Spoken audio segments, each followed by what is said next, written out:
Pero él era mi alegría y mi reposo. Héctor, el orgullo y acicate de Troya, el que de sus hermanos era baluarte. A él has matado y a mí me has dejado solo. Homero, en su libro de la Ilíada, según la traducción de Andrew Lang. Hoy aquí en Crónica Lunares vamos a hablar, en nuestra sección de Historia de Troya, de la muerte de Héctor.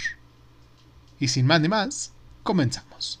Cierra los ojos, cierra los ojos, cierra los ojos. ¿Recuerdan que nos quedamos la semana pasada en este sitio de Troya, en el cual todavía se estaban manteniendo estas batallas y esta situación que sucedió con Menelao y con Aquiles también? Pero este nuevo amanecer, trajo un ataque masivo de los troyanos, furiosos por la muerte de aquel rey Reso y por el robo de sus albos caballos. Y pues bueno, los griegos, encorajinados por la hazaña de Diómedes y de Odiseo, les opusieron fiera con mucha resistencia, dirigidos por Áyax. Y así dio comienzo una de las más grandes batallas de la guerra de Troya. Al principio los griegos llevaron su mejor parte, pues Héctor no lidiaba en la vanguardia troyana, sino que organizaba sus tropas desde la retaguardia. Agamenón, sacudiéndose su habitual cobardía, encabezaba su hueste con tan buen efecto que las filas troyanas acabaron por ceder y echar a correr hacia esa ciudad.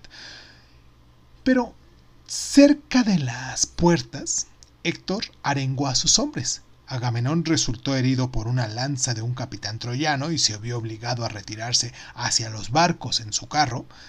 Entonces Héctor cargó a la cabeza de los suyos y los griegos huyeron ante él. Y cerca de las naves, Diómedes y Odiseo se dieron media vuelta y contuvieron a sus perseguidores mientras los griegos reorganizaban sus hileras. Entonces Héctor se puso al frente de una nueva acometida, pero Diómedes apuntó bien con su fornida pica y le alcanzó en el casco. La lanza obviamente no lo penetró, pero el golpe fue tan recio que cayó a tierra aturdido y en su carro tuvo que ser sacado del campo a toda prisa. Poco después era Diómedes el que recibía en el pie un flechazo de parte de París, por lo que también se ausentó del combate, dejando a Odiseo al frente de toda esta hueste, y ahí luchó largo rato Laertida, derribando a muchos troyanos, aunque al final una lanza traspasó su escudo y se clavó profundamente en el costado.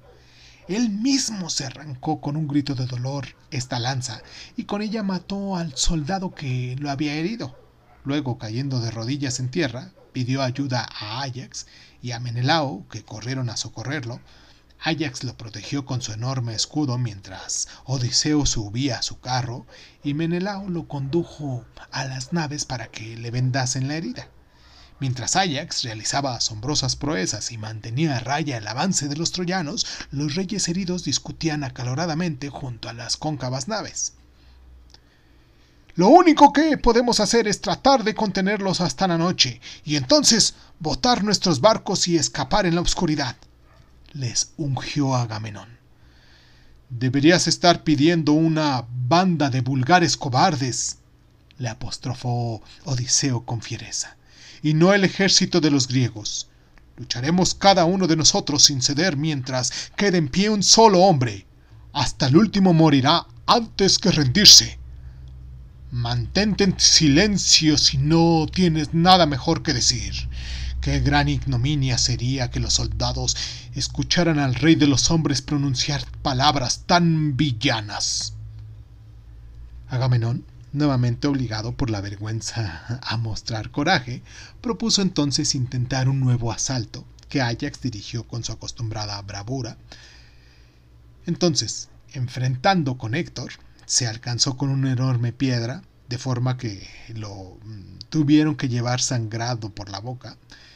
La batalla cambió otra vez de signo y los troyanos retrocedieron. pero en cuanto Héctor se recuperó, dirigió una acometida tan feroz, llevando a Paris a su lado y a Eneas en el otro, que los griegos se dieron a la fuga despavorecidos. ¡A los barcos! ¡A los barcos!, espoleaba Héctor a los suyos. ¡Quemad los barcos para que no puedan huir! Ya habrá tiempo para repartir el botín cuando la batalla haya terminado. ¡Que los barcos sean primero pasto de las llamas! Luchaba ya en la misma playa, y Áyax, subido en su propia nave, blandía una poderosa lanza de las que se utilizaban para impedir los abordajes durante las batallas navales, y con ella derribó a 12 troyanos que intentaban pegarle fuego a su bajel, pero ni siquiera él podía proteger todos los barcos, y pronto el mismo Héctor lanzaba una antorcha dentro de la nave desde la que Prolistelao había saltado a su muerte al comienzo de toda esta guerra. Lo recuerdan, ¿no? Pero de repente llegó una ayuda que no se esperaba. Patroclo, primo de Aquiles, había estado atendiendo a un amigo enfermo, pero cuando vio que los troyanos intentaban prender fuego a los navíos, corrió hasta Aquiles. «Si tú no quieres luchar», le dijo, «déjame al menos que sea yo el que dirija a nuestros mirmidones en la batalla. Ya arden las naves y la mayoría de los paladines griegos están fuera de combate». Entonces Aquiles sintió haber jurado, dominado por la cólera, no volver a luchar hasta que sus propios barcos corrieran peligro, pero permitió que Patroclo se pusiera su casco, de forma que los troyanos creyeran que era el mismo Aquiles el que dirigía a los mirmidones, y le ungió a correr a la lid antes de que fuera demasiado tarde. Mientras tanto, Áyax seguía combatiendo denodadamente, pero el cansancio se iba apoderando de él, y a duras penas conseguía ya empuñar la lanza. Entonces Héctor le atacó, y con un tajo de su espada cercenó la broncilínea punta de la pica. Áyax tuvo que retroceder y pronto las llamas envolvían su propio barco. Y justo en ese momento crucial se elevó un grito de espanto entre los troyanos, que retrocedieron atropelladamente gritando: «¡Aquiles!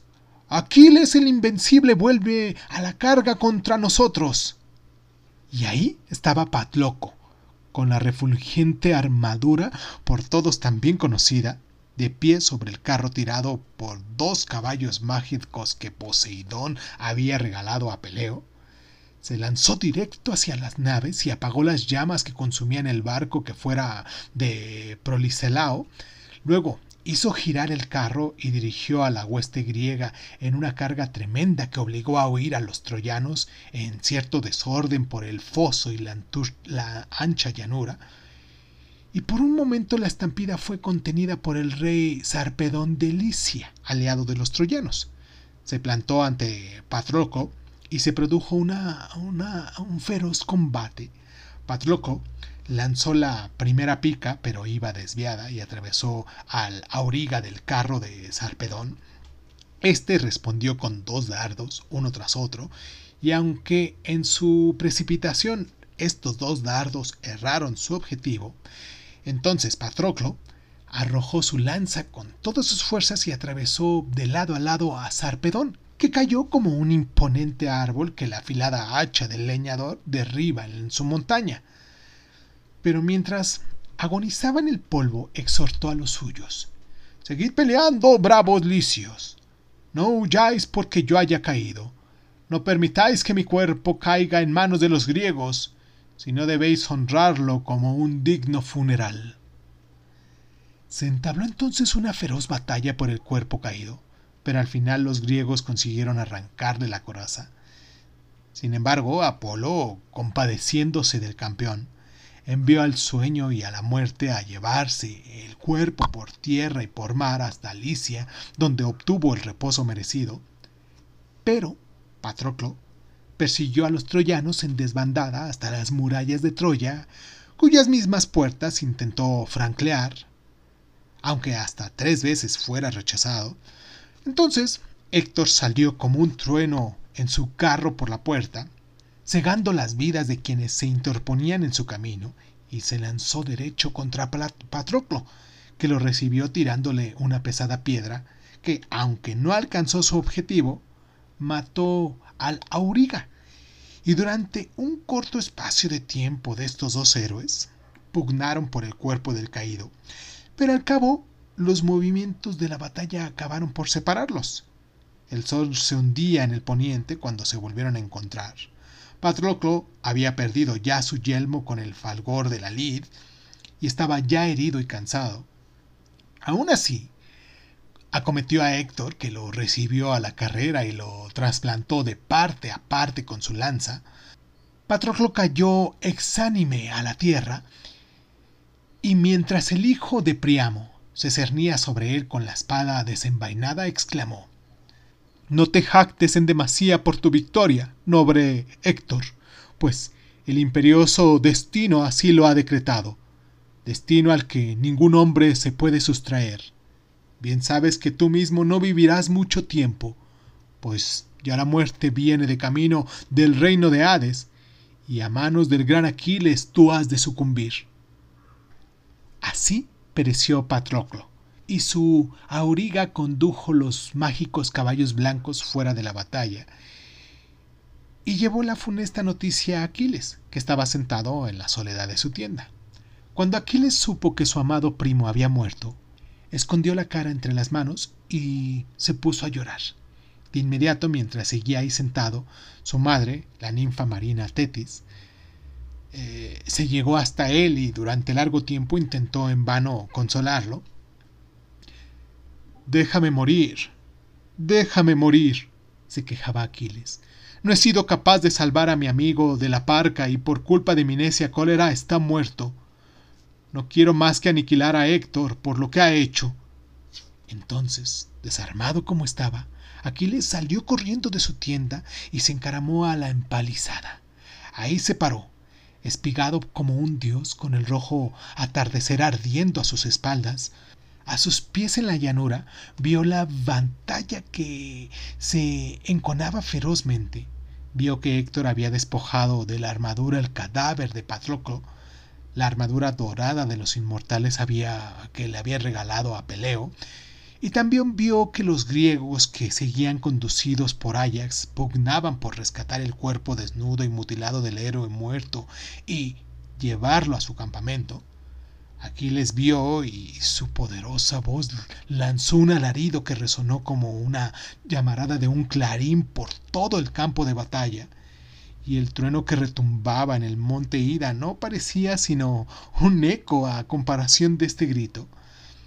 3 veces proyectó Aquiles su formidable alarido, y los troyanos se retiraron amedrentados, y hasta los mismos caballos bufaban y resoplaban nerviosos. Entonces los griegos levantaron el cuerpo de Patroclo y lo transportaron a su campamento, y mientras lo hacían cayó la noche. Una vez más los troyanos decidieron esperar la próxima jornada a campo abierto, y Héctor prefirió no regresar a Troya, aunque sus amigos le advirtieron que Aquiles nunca descansaría hasta que uno de los dos hubiera muerto. «Jamás huiré», contestó, «y si el gran Aquiles viene contra mí, uno de los dos tiene que morir». Mas Ares, el inmortal dios de la guerra, puede guiar mi espada de forma que sea Aquiles el que muerda el polvo. Mientras tanto, Aquiles descansaba en su tienda, lamentando la muerte de Patroclo, y al poco sus deseos de los inmortales, el dulce sueño, vino hasta él y cayó dormido. No había descanso, sin embargo, esa noche en la forja de Fenesto, el herrero inmortal, pues ahora ante la súplica de Tetis estaba forjando una nueva armadura para Aquiles. A la incierta luz del alba, Tetis, la ninfa marina, bajó del prominente Olimpo portando la formidable panoplia para su hijo, un escudo de 5 capas primorosamente grabado con escenas y reliebres, una coraza más rutilante que el fulgor del propio fuego, un macizo yelmo de áureo penacho y grebas de flexible estaño. Aquiles contempló extasiado estas armas maravillosas y sus ojos centellearon de contento. Rápidamente se vistió con ellas y cogió una gran lanza en la mano. bajó hasta la playa atronando las naves con su pavoroso grito, y todos los guerreros griegos se despertaron sobresaltados, se abrocharon sus armaduras y se aprestaron al combate. Pero antes de nada, Odiseo llegó hasta Aquiles y le persuadió a que visitara al herido Agamenón para recibir sus disculpas y los regalos preparados para aplacarle. Con la paz restaurada entre estos reyes, Aquiles partió a la batalla en el broncilíneo carro tirado por estos dos caballos mágicos. Y mientras les ajustaban los arneses en el lomo, uno de ellos habló con una voz humana diciendo: «Te llevaremos a la lid rápidamente y sin dudar, mas el día de tu muerte se acerca, muerte que te ha de llegar en el combate». «Bien lo sé», respondió Aquiles, «pero no dejaré de luchar hasta ese día, o hasta que vea a la altiva Troya desmoronada en el polvo». Todo el día se combatió con denuedo y los troyanos huyeron ante la ira de Aquiles, dejando el campo cubierto de cadáveres. Más allá del río Escaramandro los expulsó y ni ahí se detuvo, aunque el río se saliera de su cauce, abalanzándose furiosamente contra él. Por la llanura corrían los troyanos, con Aquiles persiguiéndolos de cerca, y no detuvieron su estampida hasta que hallaron refugio en el interior de las murallas. Tan solo Héctor permaneció en pie en la puerta Esesia, esperando a que Aquiles llegara con una avalancha, brillando como una estrella fugaz en su armadura dorada. «Entra el cobijo de las puertas», le imploró el rey Príamo.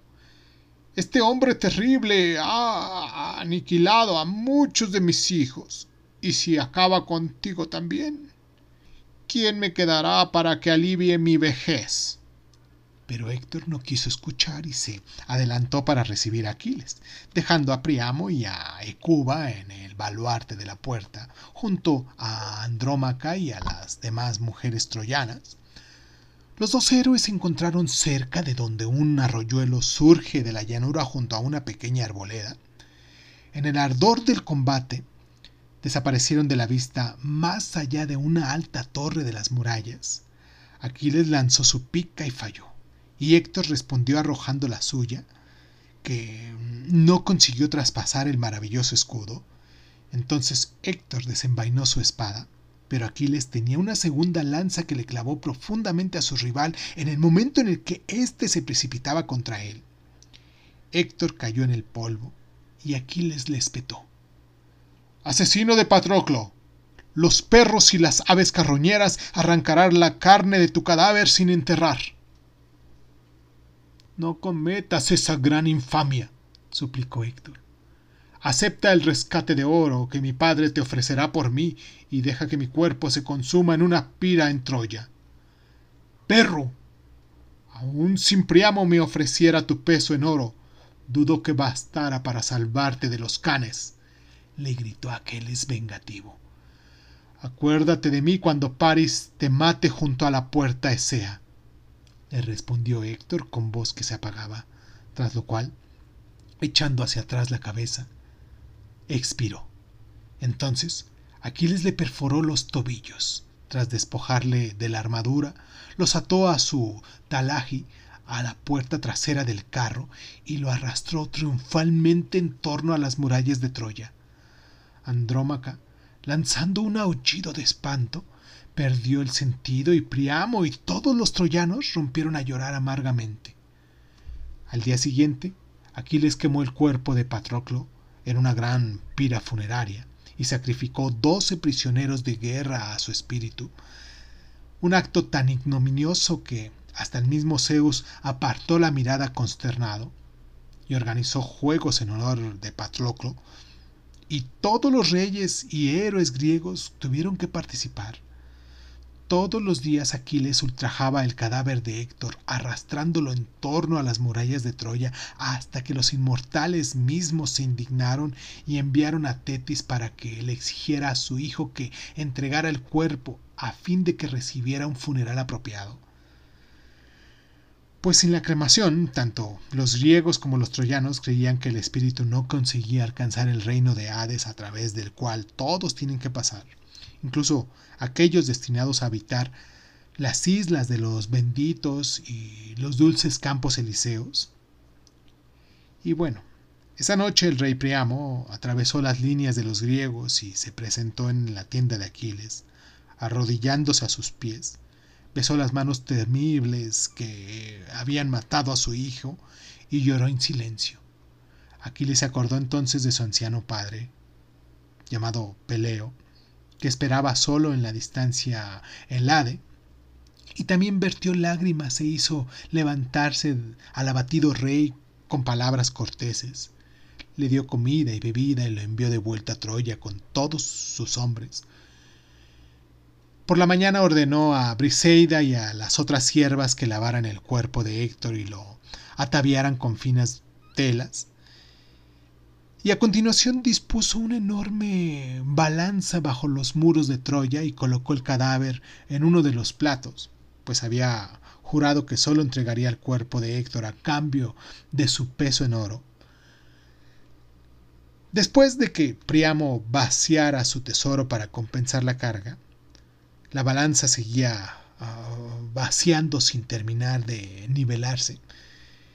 Y así estuvo hasta que la bella hermana de Héctor, Polixena, la más joven de las hijas de Príamo, se inclinó sobre el parapeto de la muralla y dejó caer sus brazaletes sobre el plato, con lo que el cuerpo de Héctor subió mientras que el peso de oro bajaba hasta el suelo.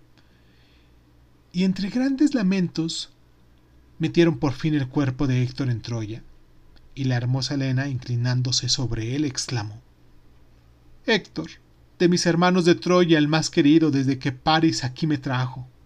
Ojalá yo hubiera muerto antes de que amaneciera aquel día. Héctor, en todos estos años nunca escapó de tus labios un desaire o un gesto acerbo. Otros me hablaban cruelmente, pues por mi culpa combatían en esta atroz guerra, pero tú siempre les convencías con palabras gentiles y corteses. ¡Ay de mí! Ya no me queda nadie como tú en Troya, y mi único amigo verdadero está muerto. Vamos a dejarlo hasta el día de hoy aquí. Me gustaría que te pusieras en contacto con nosotros, que nos dejaras una cierta continuación de esto que hemos estado haciendo, de esto que hemos estado hablando. La próxima semana vamos a hablar de Neopoctemo y Filoctetes.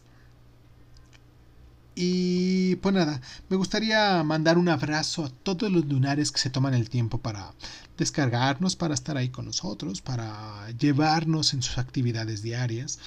Recuerden que estamos haciendo un taller de lectura en nuestras plataformas de Tesela Literaria. Nos encuentras así, Tesela Literaria, en Facebook, en Instagram, en YouTube, en Twitter, bueno, en X, antes Twitter. Nos puedes encontrar como Tesela Literaria si te interesa participar en alguna de las lecturas conjuntas que tenemos para el próximo mes. Ahorita el mes de septiembre ya está completamente lleno. Recuerden que es un cupo limitado para que todos podamos participar, para que podamos tener algo ordenado y que no sobrepase nuestras actividades, de las cuales tenemos aquí en este grupo. Quiero recomendarte que si quieres participar con nosotros en la siguiente lectura del mes de octubre, pues te pongas en contacto con nosotros, ya sea que me mandes correo electrónico a cronicalonares.sun@hotmail.com o a teselaliteraria@gmail.com. En cualquiera de esos dos correos electrónicos puedes ponerle ahí: me interesa compartir alguna lectura conjunta, estoy interesado en este club de lectura, cualquier cosa, y nosotros te mandamos la información correspondiente para que sepas cómo y cuándo y de qué forma puedes participar con nosotros, ¿vale? Te mando un abrazo donde sea que nos estés escuchando. Yo soy Irving Sun, esto es Crónica Lunares, y pues nos escuchamos la próxima semana.